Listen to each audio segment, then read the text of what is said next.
Good evening, social media. How are you? Good evening, good evening, good evening. It's Monday. Monday rolls around real quick, don't it? And here in the United States, we are on the JADASA Live broadcast, located right here in the Midwest of St. Louis, Missouri, but globally across social media platforms and on the Blog Talk Radio. I am your host, Cynthia R. Bennett. And here on this podcast, we talk about issues dealing with abuse and neglect and at risk situations to raise awareness, provide resources, and offer hope through educating, edifying, and encouraging in our communities, locally and globally. I want to thank you, our viewers and our listeners. And we ask that if this podcast is helping and assisting you in any way with you and your family and your friends and your associates, the JADASA organization is asking you to take time to go to our website at jadasa.org or either any of our social media pages on here, Facebook, on Instagram, and Twitter to see the causes we raise for women and children. And while you're on those pages, those social media platform pages, we're asking you to be sure to hit like and share. Hit like and share. You never know who on your timeline may run across some information that they can help others with. So we are we're asking you to share this information. Information is free. And so we are asking you to willingly share this information, like and share. But before we get started, I want to read the announcements. I have some couple of announcements that I have forthcoming. We're going to start with our first one.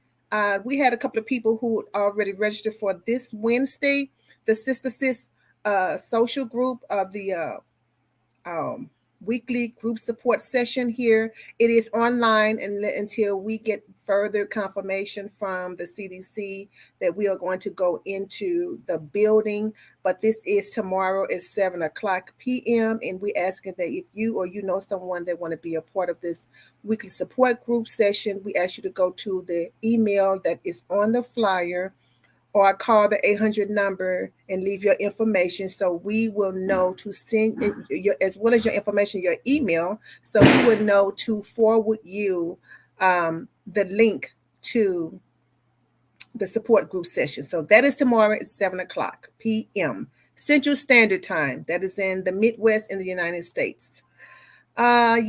Our developer program. We are currently in the spring developer program right now. We already have the young ladies who are excited about their apps and talking about personal finances and entrepreneurship, and we talk about social issues.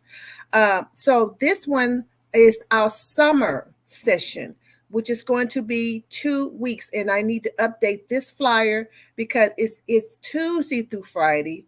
For 2 weeks, Tuesday through Friday for 2 weeks in the summer, starting June the 21st. This flyer is also already out on the JADASA.org website where you can register your kids or your teens or your nieces or your daughters or whatever. You can always register for this right now. This up, you guys, let me tell you all, I want you all to start registering for this. The tickets are $25. This is our fundraiser. It's called Many Shades of Chucks. We are going to be out at the 417th Street Adam Mansion in Ferguson, Missouri. If anybody know anything about old Ferguson or the historic part of Ferguson, this is a beautiful, absolutely beautiful place. We will be there, and it is June the 11th from 2 p.m. to 5 p.m., dead smack in the heat of the day, in the hot part of the day. So it's going to be a festive, fun event, many shades of Chucks. Put on whatever color Chuck tennis shoes you have. Put your shades on. You can dress it up. You can dress it down. We just ask you to come and be a part of this. We're going to have heavy hors d'oeuvres, live band. We're going to have comedian. We're going to have auction baskets. We're going to have scavenger hunt. It's just going to be, and we're going to have a survivor story because this is all what it's about. The money we're asking you for and the tickets we're selling, This is all to help women and children who have been in an abusive situation or at-risk situation, such as the young lady who is going to be there to share her story, but she has a happy, very, very happy ending. I'm so elated to hear that. So I want you guys to be a part of this. These tickets are going to sell out. I've already had organizations and other churches who are willing to partner with us. These tickets are going to sell out, and when they're gone, we want to be a part of this. It is going to be just an awesome, fun event, and I want you to be a part of it. Okay. Also, I want you to keep in mind, October the 8th, 2022, that is our walk run against abuse. That is our annual race against abuse that we have. It is going to be here at the Bell Fountain Park. But I just want to put this out here for you to mark your calendars. We will be sending more information about registrations. It is going to start the day after the Many Shades of Chuck. The Many Shades of Chuck fundraiser is June 11th.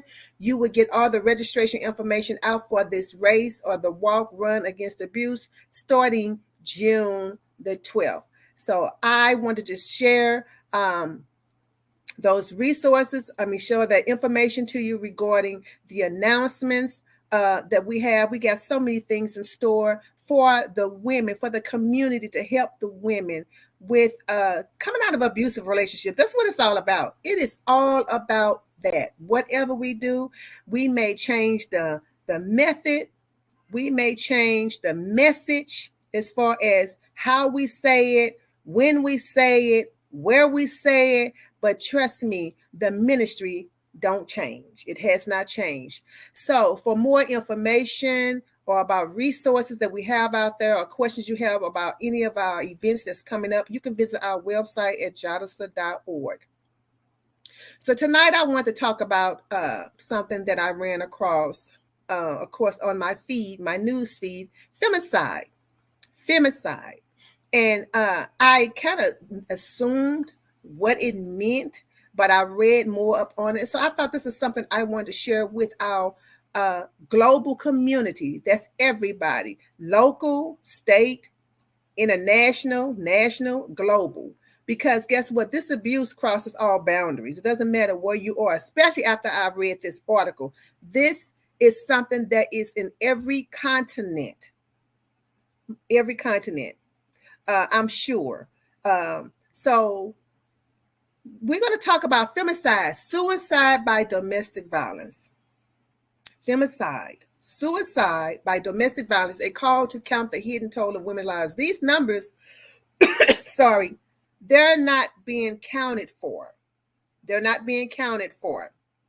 And so I want to just share more about what's going on with this epidemic. Oh my God, it's so much going on around the world. So I like this. The reason why I know it's a global issue, because there is a statement on an website that says why global citizens should care.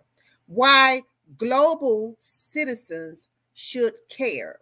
And it says we must ensure the safety of women and girls around the world by eliminating gender-based violence in its many forms, including femicide. The United Nations Global Goal 5 aims to protect women and ensure they live with equal access to health, wealth, and well-being. So the global United Nations recognize that this is a global issue. This is not a St. Louis issue. This is not a North County issue. It's just not a North County or not just a St. Louis issue or not just a Missouri or Midwest or United States issue. This is a global issue that we are talking about, that we're tackling. Femicide. This term came about in 1976 by a South African activist and scholar by the name of Diane Russell. And it is the killing of a woman or a girl based on her gender. That's what femicide references. Despite the efforts to stop gender-based violence over the past 40 years, femicide persists globally and the violence continues to rise during COVID-19 pandemic. We've already talked about this. before about these numbers rising. According to the United Nations, in countries where homicides are decreasing, the number of women being killed is increasing. Now, you know that's a problem. Any type of homicide is a problem. But why is it that the homicide numbers are decreasing, but the number of women being killed is increasing? And we see that even in our hometown. We see that when we turn on the news and we hear all these stories about women. So what are some of the most common forms of femicide? There are some common forms. Of course, we know honor killings. That's out the door, you know, and that's when a male relative or a family member kills a woman or a girl over some kind of sexual or adulterous behavior to maintain the family honor. And we know that's normally primarily honor killings, as they call it, in parts of Middle East and South Asia. So, you know, wherever it is, it doesn't make it right, whatever location it is. So, but according to the United Nations, femicide also, now this is what got me, you guys, because I didn't know this part about femicide. Femicide, according to the United Nations, femicide also includes sorcery or witchcraft related killings, gender identity and sexual orientation related killings, and ethnic and identity related killings. It also includes human trafficking, drug dealing, organized crime, gang related activities, neglect, and listen to this, lack of state action. According to the United Nations, when the state does not act, when the states fail to act, that is considered femicide. Now, I didn't say it. I'm only reading what the United Nations says. According to the United Nations, femicide also includes the lack of state actions, killings of women, not doing anything, or going through all these red tapes and loopholes and nothing is getting done. The United Nations says that is considered femicide. Now take it up with them. I agree with them, but I did not pen or coin that they did. And it says, who is most impacted by femicide? They talked about South Africa. South Africa is a gender-based declaration. They said it was ineffective because during COVID-19, they said it was hundreds, not 100, hundreds of women were murdered. Hundreds, that's 100 with S, plural. Women were murdered. That, now, you know, that's a travesty. Latin America countries, they said 98% of femicide murders, women who were murdered, go unprosecuted. Why is that? Why is that? This Women's History Month. But you know what? Women's History Month is every month. Every month is Women's History Month. Because we be doing something from down through the years. We do something every day. So every month is attributed to us. 98% in Latin American countries, 98% of femicide murders, women who've been murdered, don't even get prosecuted. Now, what's wrong with that picture? Now, we're in our backyard right now. Now I'm coming to our backyard. In the United States, it says, meanwhile, in the United States, the U.S., the number of women killed has been steadily rising since 2014. That says in 2017, 1,948 women were killed by men. And according to the Violence Policy Center, Blacks and Latinx transgender women are especially at risk of femicide. And this was in 2020, during the pandemic. There's an issue here with this. Gender-based, killing women, nothing's being done. As you see, I've already told you 3 countries, Latin America, United States, and South Africa. There are some things in Europe.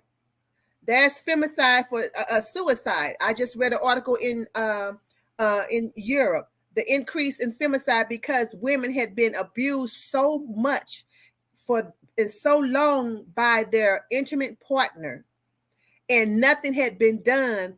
The increase of suicide has been rising in the UK.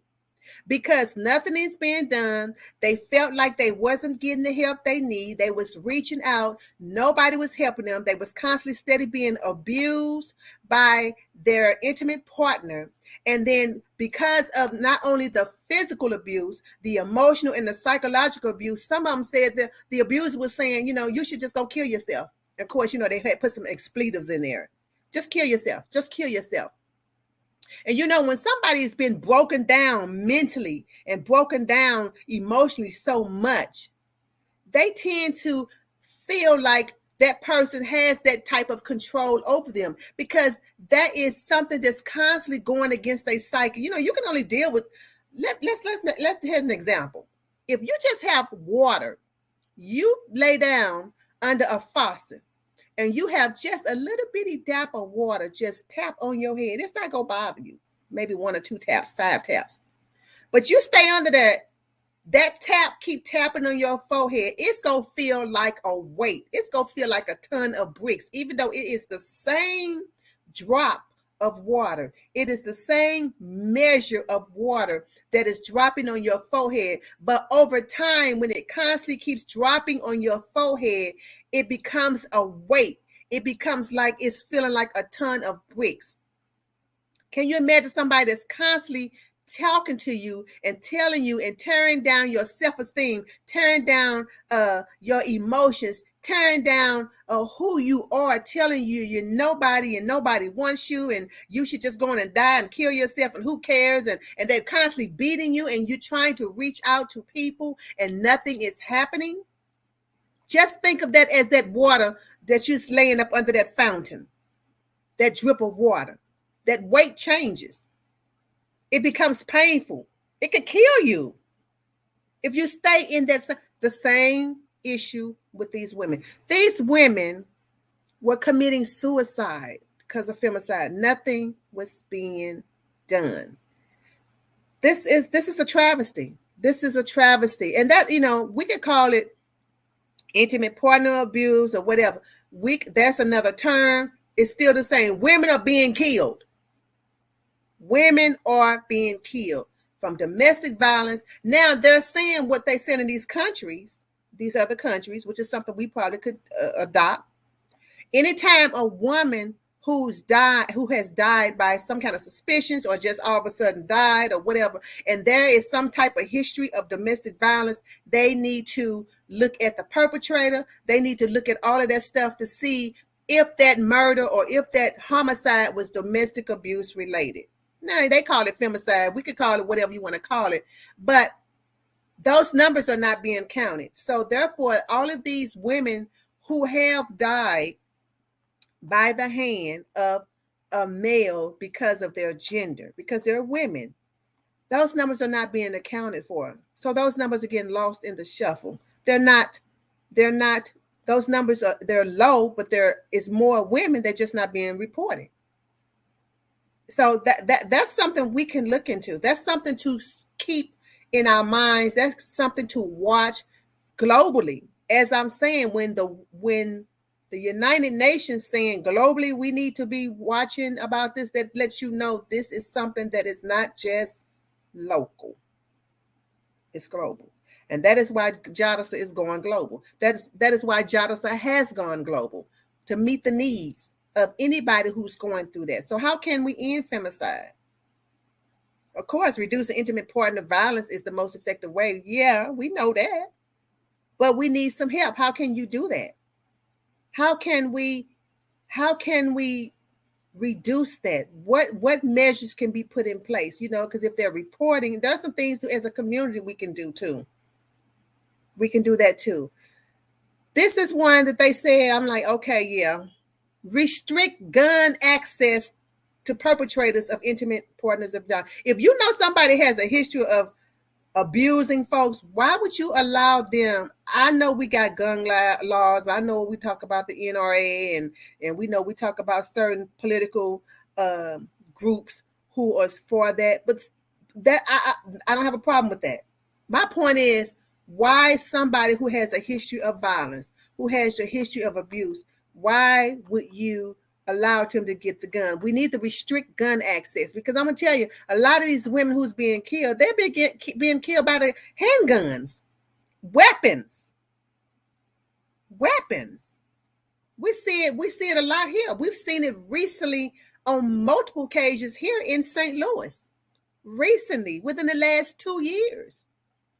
So that's one of the ways we can end femicide. Restrict gun access for perpetrators, right?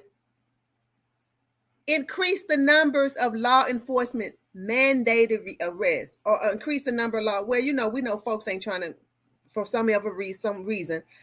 We need to increase the numbers. We need to get training out there. We need to train our police officers. We need to train our first responders. We need to train our dispatchers. We need to train them about this femicide, about this. What can we do to decrease those numbers? Also, mandated arrests needs to be made for those violating restraining orders. Mandated arrest. Don't give them 2 and 3 and 4 times to keep violating restraining orders, constantly putting the person who put the restraining order on them in danger, plus the kids and the family, because they never stop with just that person. These are all considered protective measures against femicide. And this is by the WHO, the World Health Organization. That's global, you guys. They even recognize femicide as a gender-based violence behavior. They also recognize that this is global, all over the world. This is global. So advocates in our local communities and around the world are calling for all of the communities, everybody, to step up the efforts to reduce gender-based violence. Funding health and social services, yes, there's never enough money. There's never enough funding, because we're constantly reaching out. We're constantly helping. There is never enough, because abuse, as long as there's abuse is out there, we're going to need funding. As long as abuse out there, we're going to need assistance with health services. As long as abuse is out there, we're going to need assistance with social services to support women and girls who are especially crucial for this type of violence. And so we are looking for them to have health and wealth and safety. They should be able to live in a non-abusive environment. They should be able to go outside and not be afraid of anything that may come against them. Anybody, not just women, females, but men too. But today we're talking about femicide, female homicide. We're talking about that because according to the United Nations, in countries where homicide, you only got 2 genders. I know we got the non-binary and all that other stuff, but I'm talking about male and female. The anatomy. We only got 2. So if the homicide is going down, but yet femicide is increasing, and femicide is for females, that means homicide for male gender homicides are going down, yet female homicides are increasing. Now, the United Nations reported that. So, we got a problem. We see it every day. More resources are needed. More training is needed. More safety is needed. And living in an abusive-free environment is needed. So if you or someone you know needs help, some kind of form of help, call the National Domestic Violence Hotline at 1-800-799-7233 or the National Sexual Assault Hotline at 1-800-656-4673 in the U.S. You can reach us at JADASA at the JADASA.org website, on our social media pages, or you can call us at 1-800-292-2145. You can also find resources in your state coalition's website, or you can Google domestic violence hotlines in your prospective countries. I will leave you with this. Jeremiah 29:11 says, "For I know the thoughts that I think towards you, saith the Lord, thoughts of peace and not of evil, to give you an expected end." God is saying, I am thinking good thoughts of you. I am thinking peaceful thoughts of you. I am thinking joyful thoughts of you because I want to give you an expected end. I want to give you the end that you expect. Remember, JADASA is a community-based organization. You are our global community, our local community, our state community, our national community, our international community. You are JADASA. It's JADASA 24/7, 365 days, all day, every day. And with that being said, I want you to be safe, I want you to be well, and I want you to be whole. Good night.